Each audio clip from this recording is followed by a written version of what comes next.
Hello everyone, and welcome back to Captain Flash Supercoach. I'm Flash. Today, we're back at the Teampicker, and I want to share with you my early January team, an updated version of my December team that I'll link in the top corner now if you want to check it out. This team, I believe, gives a bit more bite without sacrificing points through the early buy rounds, or sacrificing on rookies. And so, without further ado, let's get into the video.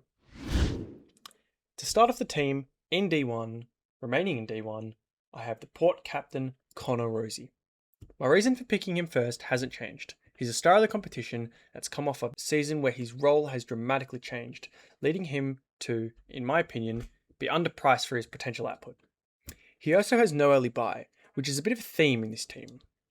However, someone who does have an early buy in D2 is Nick Newman.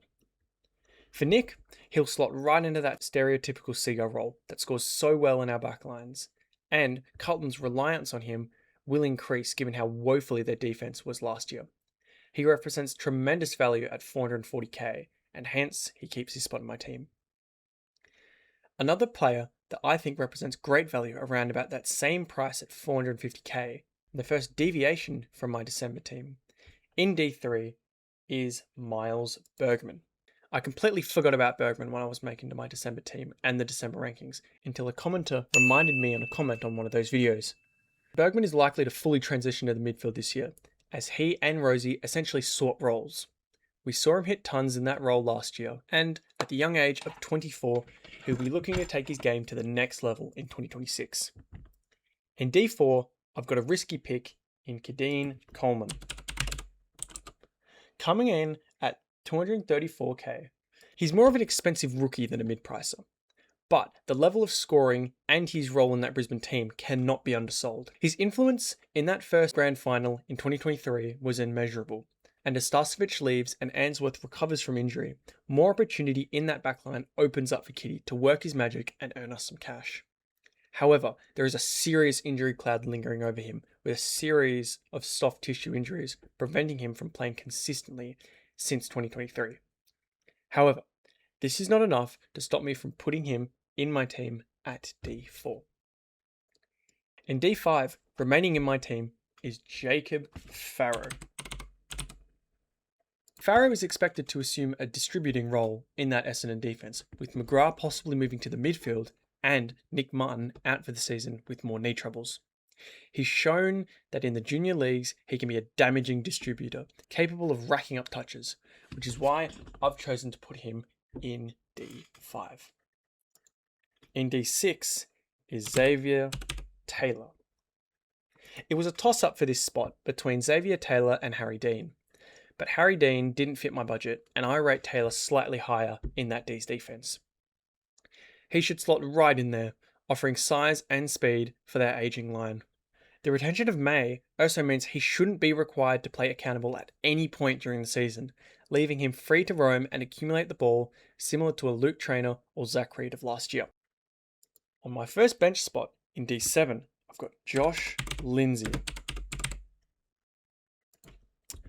One of the picks of the draft at pick 19 for West Coast, Lindsay should seamlessly slot into that kick-out Seagull type role that scores so well. He's already an upgrade on the likes of Ryan Marrick and Tom Cole, and with rumours of McCarthy moving up the ground, Lindsay is the perfect player to plug that hole, and his low price of 122k makes him a lock. The other player in my defensive bench is Jai Sarong. Coming over from the Hawks, Jai fills a crucial hole in that Swans defence, being that third intercepting tool that the Swans have needed alongside McCartan and Melican. Placing in the VFL Team of the Year 2 years in a row, he's a much better player than his price suggests, and the only reason we haven't seen him play that much is because he's stuck behind one of the best defensive groups in the league in Hawthorn. Given he was drafted 4 years ago, he should be ready to go in terms of development, and to play a similar role in our teams to that of Reed or Trainer in 2025, making us some good cash and potentially giving us some good scores as well. And that's why I've got him in D8. Just realised that I accidentally got rid of Farrow. And so I will just pop him there. Little blooper. Now, on to my midfield. Remaining at M1 and M2, right here, Zach Butters and Matt Rowell. The players I ranked as 1 and 2 in the midfield in my midfield rankings, I expect both to bound out the gates early, punishing faders and pushing the 140s in terms of averages. Butters doesn't have any early bye, while Rowell does, but Rowell and the Suns also have the easiest start to the season, playing West Coast, Essendon, Melbourne, Richmond, and a depleted Hawks in the first 7 games. For me, both these players pick themselves, and hence them keeping their spot in my team. In M3, I've gone with Zach Merritt. The former Essendon captain has been predicted by many to have a down year in 2026, but I don't believe this will be the case at all. And, if anything, the absence of the pressure of captaincy should allow his game to thrive. I always end up trading him into my team at some point in the previous seasons, and so his low price and absence of any early buy means, to me, he's an obvious start at my M3. My 4th and 5th midfield primos, who also don't have any early buys, are the Fremantle pairing of Caleb Sarong and Hayden Young. My reasons for picking them both are basically unchanged, that being that they both coming off down years and therefore underpriced compared to what I believe their output can be. I'm picking Sarong to be a keeper, as hopefully he can become a top 10 mid, and Young will be a similar pick to Chera from last year, a safe 95 to 105 player. That should also make some good cash. For my fielded rookies at M6, 7 and 8, I've gone with Sam Grill,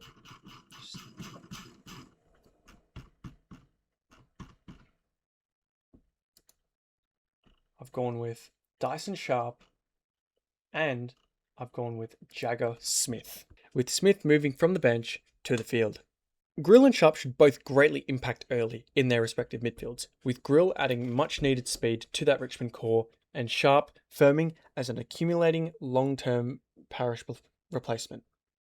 Jagger Smith is another accumulating midfielder who should get good minutes in that soul-searching Carlton midfield, and one we were ready to pick last year when he was a good 70k more expensive. For my bench rookies, I've got Josh Smiley, Will Brodie, and Lockie Carmichael, all 3 of which were in my previous team, and that I've talked about in that video and touched on in my ranking series, so I won't waste your time with them today. Now for my ruck line. In R1, I've stuck with Tim English. He'll likely benefit the most out of these ruck rule. Hopefully he'll return to his 2023 level of scoring around the high 120s, and he's my pick for who I believe will be the top ruckman of the year. As for my second ruck in R2, I've switched from Darcy Cameron to Tristan Xerri. As North improve and look to rise up the ladder, Xerri will play a big part in how they get there. He's thrived over the last 2 years, and while the ruck rule bans wrestling in the centre circle, it never mentioned anything about contest around the ground, meaning Xerri will still get his fair share of hitouts to advantage. The lack of an early buy also makes him more appealing than the likes of a Grundy or a Cameron, leading me to put him in at R2. In my bench spot at R3, I'm remaining with Liam Reedy. I've seen a lot of people go with Kalani White at this spot, but I've been burned by basement-priced, non-playing rookies in the past, hence my decision to avoid them in my team. Liam Reedy is a good chance to don the navy blue come round 1, and could even challenge Mark Pitney for the number 1 role, meaning he could be quite the cash cow. That, and the DPP, is more than enough of a reason to put him in R3.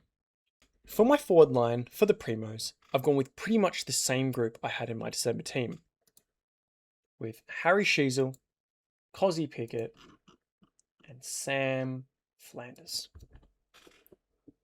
These 3 are all young stars of the competition, and all have either an improvement in their roles they'll be playing, or their team as a whole. They all also represent good value, with Sam Flanders especially being priced 200k lower than what we know he's capable of. It's an F1 to 3 pairing that I've seen in a lot of teams so far, and the one I'm using in this team. Also maintaining his spot at F4 is Matthias Philippou.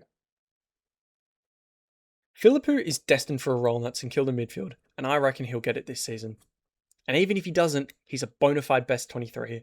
And at the price of 168k, it becomes a risk not to pick him.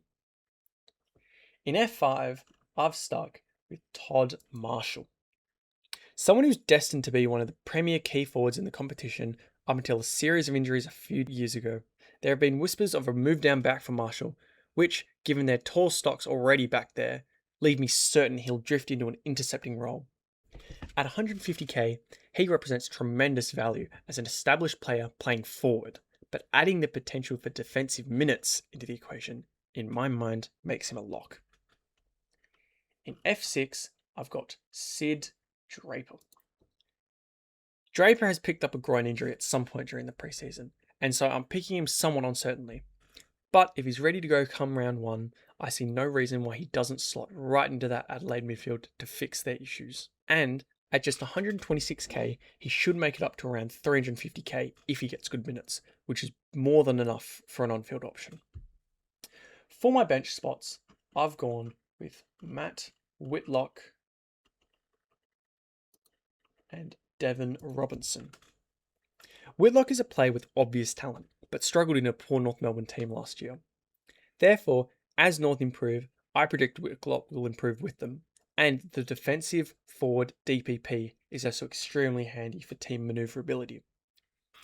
As for Devon Robinson, he's proven he can score well before in 22 and 23, playing a decent role in that Brisbane push for the finals both years, before the introduction of Will and Levi Ashcroft left him out of the midfield and the team as a whole.